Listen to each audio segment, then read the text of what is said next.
வணக்கம் நண்பர்களே. இன்னைக்கு நம்ம வீடியோல என்ன பார்க்க போறோம் அப்படின்னா இந்த லைட்டை எப்படி ரிப்பேர் பண்றதுன்னு தான் பார்க்க போறோம். இது பார்த்தீங்க அப்படின்னாலே உங்களுக்கு தெரியும், இது ஒரு பழைய எமர்ஜென்சி லைட்டு. ஸோ இது பேட்டரி ஆப்ரேட்டடு. இதுல என்ன பிரச்சனை அப்படின்னு பார்த்தீங்க அப்படின்னா, இந்த சார்ஜிங் பின்னே ஒரு சைடு பிஞ்சு போச்சு. ஸோ நம்ம இந்த பவர் கார்டை மட்டும் மாத்திட்டு இந்த லைட் ஒர்க் ஆகுதான்னு நம்ம பார்க்க போறோம். அப்படி ஒர்க் ஆகல அப்படின்னா என்னென்ன பிரச்சனை இருக்குது அப்படின்றதையும் நம்ம பார்ப்போம். ஓகேவா? வாங்க வீடியோக்குள்ள போகலாம். சாரி ஒன்று சொல்ல மறந்துட்டேன். இந்த வீடியோவில் நான் சால்டரிங் ராட் யூஸ் பண்ண போகிறேன். ஏசி 230 வோல்ட்டை டீல் பண்ண போகிறேன். ஸோ கிட்ஸ், அதாவது சின்ன குழந்தைங்க யாருமே பெரியவங்க இல்லாமல் இந்த மாதிரி வேலையில் ஈடுபடாதீங்க. தயவு செய்து இந்த இதை பண்ணாதீங்க. வாங்க நம்ம வீடியோக்குள்ளே போகலாம்.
இப்போ நம்ம கனெக்ஷன் எல்லாத்தையுமே கொடுத்து முடிச்சிட்டோம்.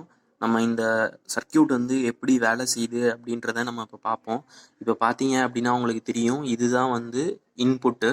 ஸோ இன்புட் வந்து 230 வோல்ட்ஸ் ஏசியை வந்து இந்த டிரான்ஸ்ஃபார்மர் கொடுக்குறோம். இந்த டிரான்ஸ்ஃபார்மர் பேர் என்ன அப்படின்னு பார்த்தீங்க அப்படின்னா, இது வந்து ஸ்டெப் டவுன் டிரான்ஸ்ஃபார்மர். ஸோ நம்ம 230 வோல்ட்ஸ் ஏசியை இன்புட்டாக கொடுத்தோம் அப்படின்னா, இது வந்து அதை கம்மி பண்ணி ஒரு 9 வோல்ட்ஸோ இல்லை 12 வோல்ட்ஸாவோ இங்கே கொடுக்கும். இங்கே வந்து எவ்வளோ வருது அப்படின்னு பார்த்தீங்க அப்படின்னா 9 வோல்ட்ஸ் வருது. ஸோ 9 வோல்ட்ஸ் ஏசியை வந்து இது கன்வெர்ட் பண்ணி தருது. ஸோ இந்த 9 வோல்ட்ஸ் ஏசி வந்து எங்கே இன்புட்டாக போகுது அப்படின்னு பார்த்தீங்க அப்படின்னா, இந்த இடத்துல வந்து இன்புட்டாக போகுது. ஸோ இங்கே AC1 AC2 அப்படின்ட்டு இருக்குது பார்த்தீங்களா, இந்த இடத்துக்கு அது இன்புட்டாக போகுது. அதுக்கப்புறம் பார்த்தீங்க அப்படின்னா 4 டயோடு இருக்கிறத உங்களால் பார்க்க முடியும். ஸோ இந்த 4 டயோடு வந்து என்ன அப்படின்னா பிரிட்ஜ் ரெக்டிஃபையர். ஸோ இதை வந்து ஏசியை வந்து டிசியாக கன்வெர்ட் பண்ணும். ஸோ அந்த ப்ராசஸ் தான் இங்கே நடக்குது. இதெல்லாம் நடந்து முடிஞ்சதுக்கப்புறம் இந்த ஃபியூஸ் எல்லாம் இருக்கும். அதுக்கடுத்து பார்த்தீங்க அப்படின்னா, இதுதான் வந்து நம்ம ஒரு லைட் ஆன் பண்ணுறோமா இல்லை 2 லைட் ஆன் பண்ணுறோமா அப்படின்றதுக்காண்டி இந்த ஸ்விட்ச் வந்து கொடுத்துருக்காங்க. அதுக்கடுத்து பார்த்தீங்க அப்படின்னா ஒரு சின்ன டிரான்ஸ்ஃபார்மர் இன்னொன்று இருக்குது. இது வந்து என்ன அப்படின்னா, இந்த போர்ட்லேயுமே ஒரு டிரான்ஸ்ஃபார்மர் இருக்குது. இந்த டிரான்ஸ்ஃபார்மர் வந்து ஸ்டெப் அப் டிரான்ஸ்ஃபார்மராக இருக்கும். ஏன் அப்படின்னா வந்து நம்ம இன்வெர்ட்டர் சர்க்யூட் நம்ம யூஸ் பண்ண போகிறோம். ஏன் அப்படின்னா இந்த பல்பு வந்து ஏசி பல்பு. ஸோ ஏசி கரண்ட்டில் தான் அந்த பல்பு வந்து வேலை செய்யும். ஸோ அதனால் நம்ம வந்து டிசியாக வரதை வந்து நம்ம ஏசியாக மாற்றுறோம். ஸோ அதுக்காண்டி இந்த டிரான்ஸ்ஃபார்மர் வச்சுருக்காங்க.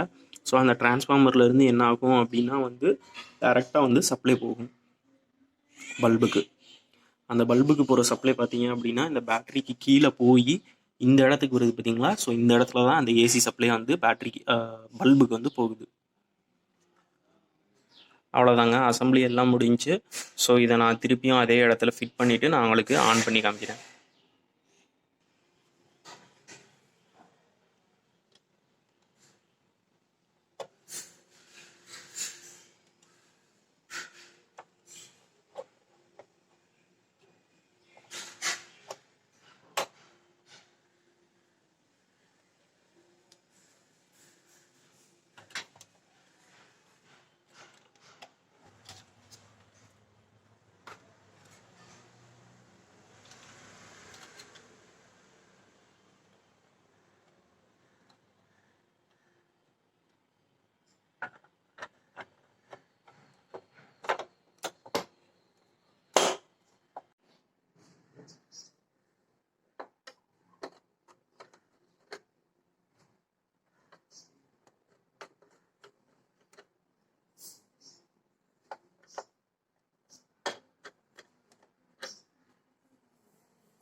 ஓகே ஃப்ரெண்ட்ஸ், இந்த வீடியோவில் நீங்கள் பார்த்துருப்பீங்க எப்படி நம்ம எமர்ஜென்சி லைட்டை வந்து நம்ம சரி பண்ணோம் அப்படின்ட்டு.